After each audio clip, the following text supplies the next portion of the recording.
d'honnêteté fandaharana hifanentanana ankatoavana ny sitrapon'andriamanitra hivavaka ho an'ny firenena sy hiadiana amin'ny kolokolo sy ny tsy fahamarinana. raha ny oloko izay nantsona amin'ny anarako ho avy anety tenaka hivavaka sy tady mitavako ary hiala amin'ny raha tsy fanaony dia hiaino any an-danitra aho ka hamela ny elony ary ahasitrana ny tanana.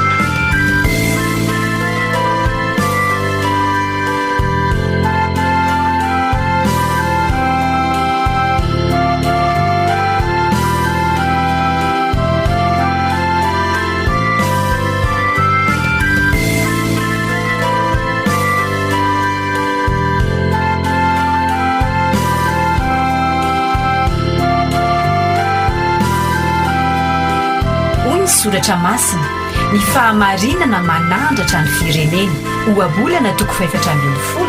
andiny fatelo amin'ny efapolo. Tsy adidiko izao samirery fa adidiko izaho sy anao.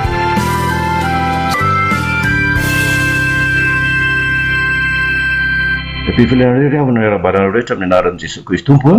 tafahoana amin'ny alalan'izao fandarana tohivaka ny fahamarinana izao. Mivolatrany no nirabanantsika rehetra amin'ny anaran'ny tompo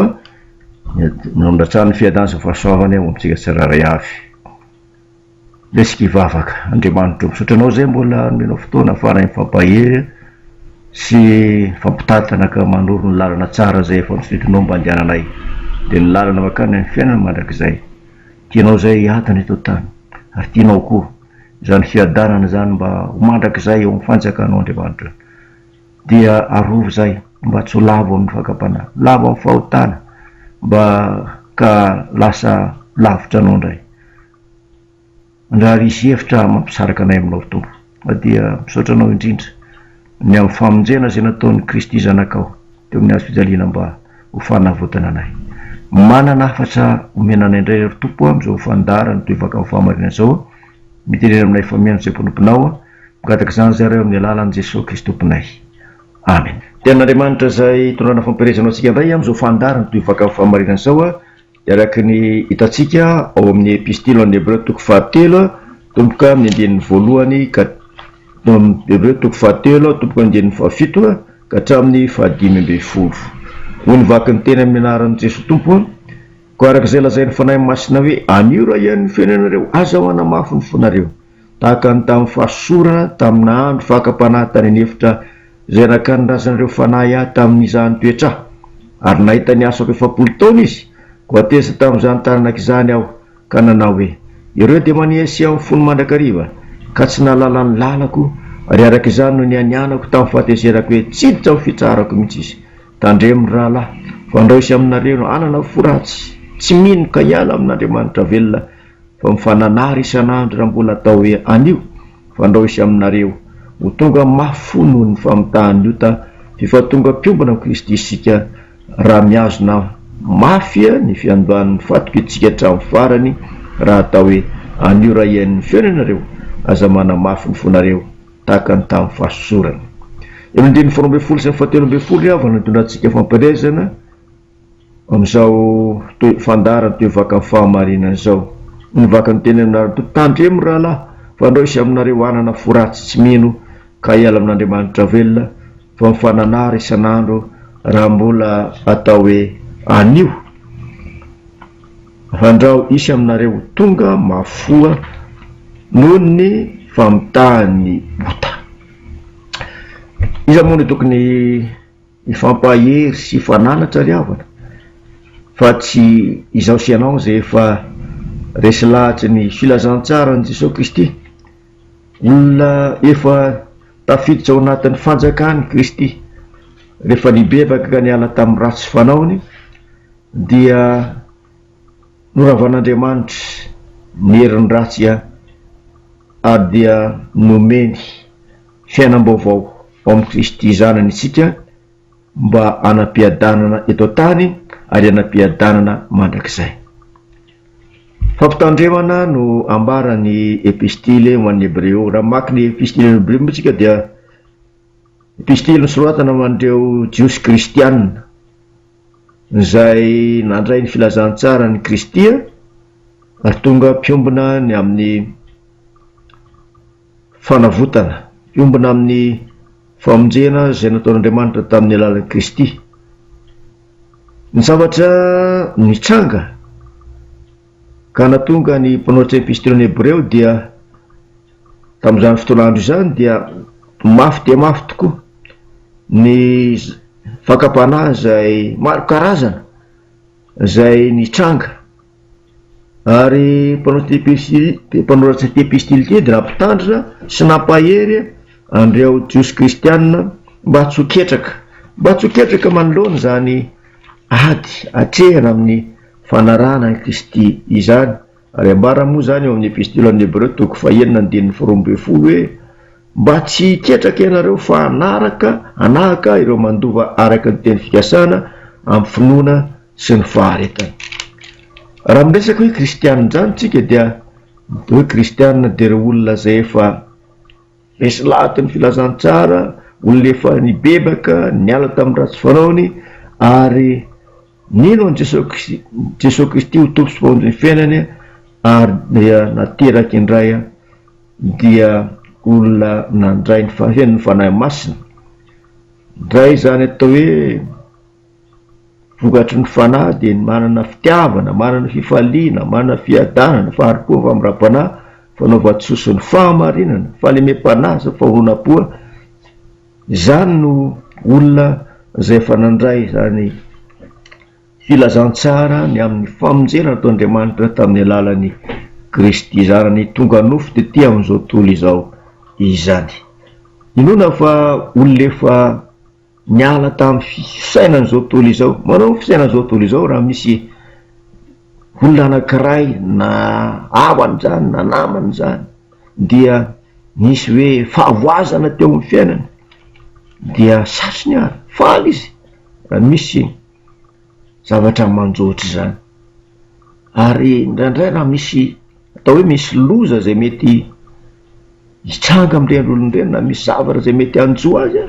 dia ohatrany sasiny ary tonga amin'izany ny olona zay indraindray mety namana, indraindray mpiara-miasa, indraindray na niamana dia misy manetretra zany tsy mba mananatra na manoro lalana amin'izay lalana tsara tokony aleha, fa sasiny ary ianao enjera ary ahitaloza. Raha miresaka hoe fampitandeman zany dia ohatrany hoe misy fiara anankiray, lalana anankiray izay miolakolaka, dia misy reny panneau de signalisation reny mampitandrina hoe tandremo fa misy lalana miolakolaka ao loloa ao, na misy na hoe mety hitera-doza le lalana zay izorana eny, dia asiana fampitandremana eny amin'ny arabe eny. Inona moa ny zavatra ambara zany hoe mba tsy haran-doza ianao, ary zany koa ry nanambarany epistily tandremo fandrao isy ala aminareo anana foratsy mino ka iala amin'Andriamanitra, zava-doza, tena zava-doza, zany hoe efa nomena fo vaovao ianao, ary fo zay nandray ny filazantsara, kanefa no ny amafy ny fakapanahy sy ny fahoriana sy ny fijaliana zay fizaha-toetra zay navelan'Andriamanitra hitranga, dia miala amin'izany finoana velona zany zay efa namonjen'Andriamanitra atsika, dia zava-doza. Moa zava-doza satria lalana mizotra any amin'ny fahaverezana ny fiverenana indray amin'izany lalana ratsy efa nielany zany, ka efa nandraisantsika ny famonjena. Ary dia mifananatra eto mananatra ny mpanoratra epistily ho an'ireo jiosy kristianina zay nandray ny filazantsara hoe tandremo ry rahalahy, fa andreo isy aminareo anana foratsy, tsy mino ka iala amin'Andriamanitra. Mifananary isan'andro zany hoe isan'andro zany dia fampahery, satria ny devoly fahavalo dia mitady foana zay nampitehana ny fiainantsika. Araka ny voalaza ny epistily eny, devoly dia fahavalo zay mitady tahaka ny mierina, tahaka ny liona, mitady zay arapany isan'andro, dia atao mitady ny fomba rehetra mba hantavona antsika, hiamora antsika amin'izany finoana anio Andriamanitra velona io zay namonjy antsika tamin'ny alalan'i Kristy zany, zay matao antsika teo amin'ny hazaliana, nazontsika ny famelan-keloka sy fanamarinana etra n'Andriamanitra. Koa dia zao vanim-potoana iainantsika izao mbola andro fampahirezana zao, andro fananarana zao. Raha toka ho atsika zay efa miorina tsara ny finoana dia aza jery aronatava fa anaro araka ny ambarany Santa Paoly moa dia anisan'ny tena mampirisika mihitsy ny ireo kristianina zay efa nino ny filazantsara lehibe mihitsy ny teny fananarana zay soratany Santa Paoly eo epistile araka voalaza ohatra ny Kolosianina 3:7 ao ny teny Kristy toetra betsaka ao aminareo amin'ny fahendrena rehetra dia mifampianara sy mifananara amin'ny salama ary nitokiram-panahy mira amin'ny fahasoavana amponareo. Mbola ambarany koa zany amin'ny Tesaloniana 1:5 ny fananara sy mifampatanjaha tahaka ny ataonareo ihany. Eo amin'ny 5:20 amin'ny Tesaloniana 2:5 dia hoe ary mananatra anareo zay rahalahy anaro zay tsy mitoetra tsara ampahirezo ny reraka. Raha malala ry havana manofa mandra manoloana ny zavatra zay mitrango eo amin'ny fiainan'ny firenentsika dia indraindray tokoa ketraka ary toa tafiditra ao anatin'izany fahaverezan-kevitra hoe ahoana mizotra mikaisa moa ty fiainany ty fireneny ty fa toa misy olany hatrany ny olana maro samihafa misolotra amin'ny vidim-piainana, ao ihany koa ny tsy fandipalema ny etsy aroa, ao ny tombony hatrany ny kolokolo sy ny tsy fahamarinana, andrindra ny valanaretina zay mitranga zay mbola mitoetra mandraka kehitriny dia dehibe ny zavatra zay mampiorokoditsy ao anatin'izany ry havana dia mandray ny teny ny mpanoratra ny epistily tsy hoe tandremo rahalahy efa natao teny iray amin'ny Kristy isika dia mifampahery mifananatra mba tsisy holavina iverinydalana manoloana ny zavatra zay mitranga zay iainan'ny firenentsika ankehitriny. Tandio fa reo zanak'Israely zany moa ny tiany mpanoratra epistily mampatsiahy ny fiainan'ireo zanak'Israely zay niala tany amin'ny tany fanandevozana ho any amin'ny tany Kanana rehefa tafita ny ranomasina mena nandeha ny tany efitra be dehibe ny tratra ny fakapanahy satria mafy ny lalana ny zorana ny ady zay natrehana meny ny anohanana ny etaeta ao ihany koa ny fahavalo de to mahatsiaro ny tany Ejipta te hiverin-dalana indray ho any amin'ny tany fanandevozana. Tsy sitrakan'Andriamanitra zany ary mahateza n'Andriamanitra zany totra ny tsinitsiniavina manao tsinotsinon'Andriamanitra zay efa nanao ny asa-pamonjena tamin'ireo zanak'Israely tany amin'ny tany fanandevozana dia mbola eritreritra indray niverina tany nefa tany mbola tany fanandevozana tany dia nitaraina nitaloto amin'Andriamanitra ary hitan'Andriamanitra mihitsy ny fahorian'ireo voakandreo dia ny rano mo sisy hanafaka azy ireo ary dia nizotra makany amin'ny lalana kany amin'ny tany tondranonotsy rately kanefa dia nampalahelo fa nisy tady hembotra ary nahatezan'Andriamanitra ary tamin'ny fotoana nanoratana ny epistily ty dia misy ireo kristianina jiosy kristianina zay efa resy lahaty ny filazantsara no tratry ny fizahn-toetra maivaivay ka nitady hembotra ary ala am'izany finoana any Kristy zay filazantsara velona tonga ty amin'izao tontolo izao ka tady anana foratsy mino iala amin'Andriamanitra velona iamafy fo no ny famitahany ota mankaniry havana mba tsotratran'izany izaho sy ianao tena mitovy amin'ny zavatra zay iainan'ireo jiosy tonga kristianina tamin'ny fotoan'andro ny zavatra zay atrehtsika mbola mafy arany indreo fa miatra manaina mihitsy ny atsika moa dia mbola tsy dia misy olon'Andriamanitra hoe misy ny fahatrana misy ny olona etsy fa atao hoe tsy azo mavanana koa ny zavatra zay mitranga amin'ny fiainan'ny firenentsika amin'izao fotoana izao fa dia mifampaheritsika tahaka nataon'ny mpanoratra epistily an'ny Hebreo zay teny mbola tsy natao an'ny jiosy zay kristianina zany fa natao antsika kristianina ihany koa eto amin'ity firenentsika ity zay efa resy lahatra ny filazantsara ny Kristy dia mifananatsika ary mifampahery satria efa teny iray ao amin'ny Kristy tadidio zay efa teny iray ao Kristy aoka tsy izaho sy ianao mihitsy no ahita ny fahorianana ny fifalian'ny sasany raha toka efa niaina tamin'izany finoana ny filazantsara zany nefa niembotra satria zany filazantsara zany ry havana dia filazantsara mitoro fiadanana ary tarika atsika eo akaikin'Andriamanitra araka ny ambaran'ny Salamo 7:7 tena akaikin'Andriamanitra ihany mahatsara ny filazantsara zay mitarika atsika eo ambany ka tonga atsika eo ambany elatr'Andriamanitra ho tsara fiarovana ka de mafiara ny ady atrehana de zao hoe miorena tsara ho izy ny tenan'Andriamanitra, miorena tsara za miofa ary mahareta fa zay mahatratra amin'ny farany ihany no vonjena ka dia mitandrema ary resako ty efa nanambary zany fa namampisana ny teny zay nambarin'ny tompo hoe mitandrema miambena ka mivavah fa tsy fantatra ny andro sy ny fotoana zay iavin'ny tompontsika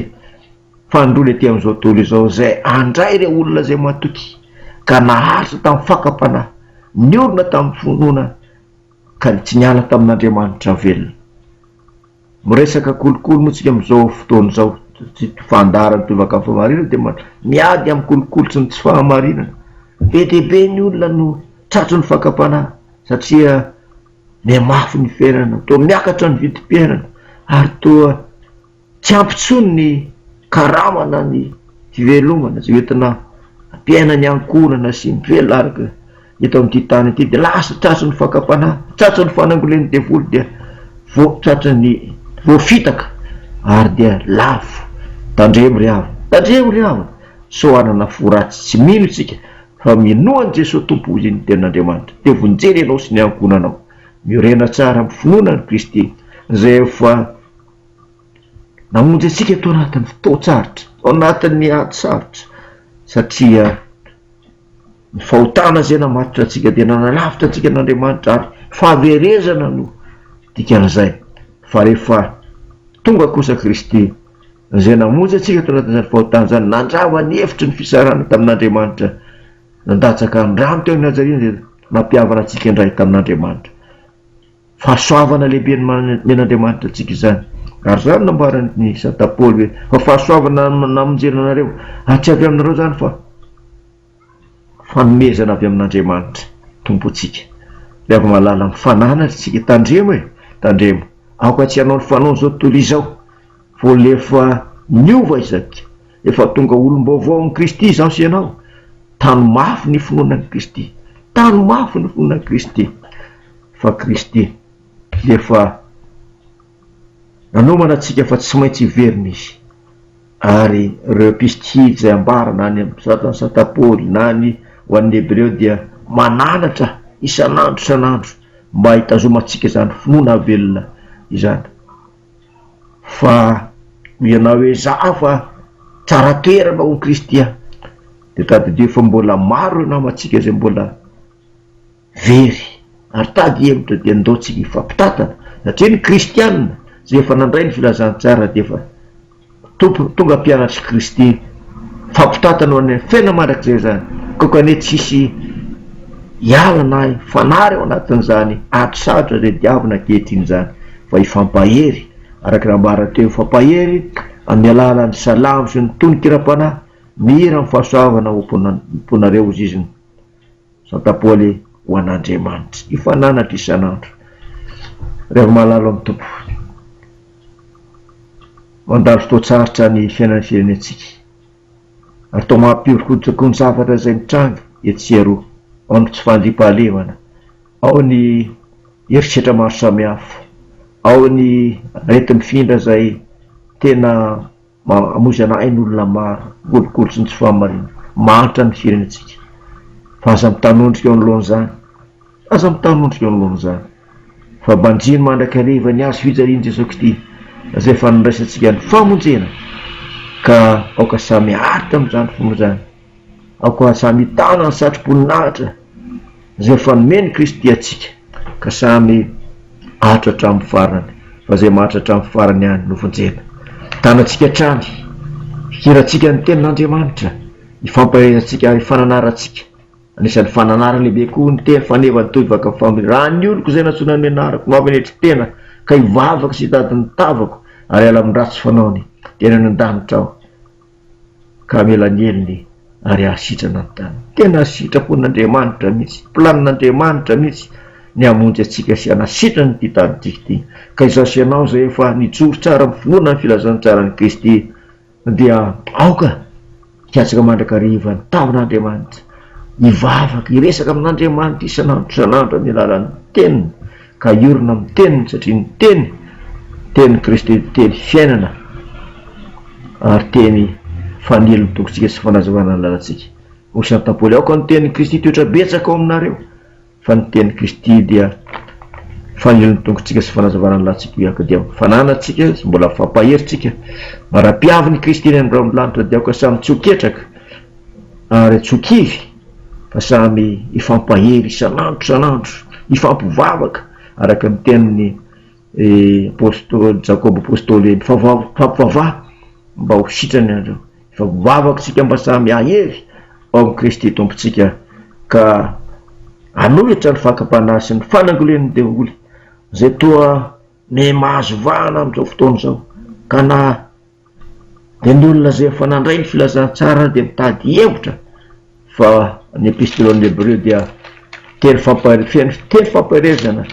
sy famporosiana antsika mba hitanany fona marina.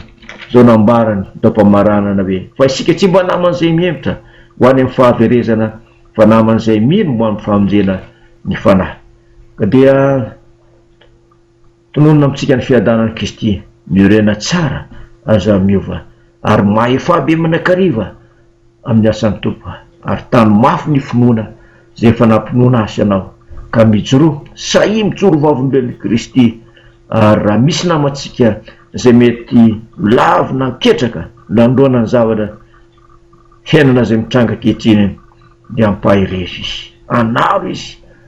mba hitsoro tsara amin'ny tena finoana marina hitodika mandrakariva sy banjina ny azo fijalian'i Kristy satria teo amin'ny azo fijaliana io no fototsy ny famonjena sy ny famonjenanao ka tondratsika ho any an'ilay fiadanana mandrakizay ao amin'ny fanjakan'Andriamanitra. Amen. Hivavaka isika Andriamanitra misaotra anao zay mbola nomena amin'ny teninao indray ka hifampahery ary hifananatra mafy tokoa amin'izao andro farany izao satria efa nataonao teny iray zay aminao Kristy tompo ka dia ampio izay fanahy masina fanahy mahery zay nomenao anay mba afanay fananatra sy mifampahery fanolo tanana raha misy ny ketraka sy kivy manoloana ny ady atrehana amin'izao fotoana izao hifanampy sy hifanohana na mora na misarotra ary hifampivavaka mba ho sitrana tompo malalo dia mifona ho an'ity firenena ity mamela ny elika malagasy rehetra vonjeny tananay sitrany ity firenena ity mba ho afaka amin'izao zava-doza zay toa miamahazo vahana eto amin'ity firenena ity. Andriamanitra ho vonjeny tanindrazanay nakataka izany zaray eo amin'ny alalan'i Kristy tomponay. Amen. Dia misaotratsika rehetra rehefa zay nanaraka sy tapaka izao fandaran'ny toivakan'ny fahamarinana izao dia mbola tonona antsika hatrany ny fiadanana sy ny fahasoavana Jesosy Kristy ary ny famparezan'ny fanahy masina. Dia manao metraka ny veloma mahafinaritra ho antsika rehetra amin'ny anaran'i Jesosy Kristy tompo. Mandram-pionao tompoko. Hoy ny soratra masina, ny fahamarinana manandratra ny firenena, ohabolana 720, andiny 720. Tsy adidiko izao samy rery, fa adidiko izaho sy anao. Mbola vonona nasitrana ny tanitsika ny tompo. Mitady mpiara-miasa izy. ATV no ny chaîne fa ny fikambanana no hery. Midira ho mpikambana. Tsy dio ny page Facebook chaîne d'honnêteté sy ny tranokala www.chaîne-d'honnêteté.mg. Renareo teo ny fandaharana chaîne d'honnêteté.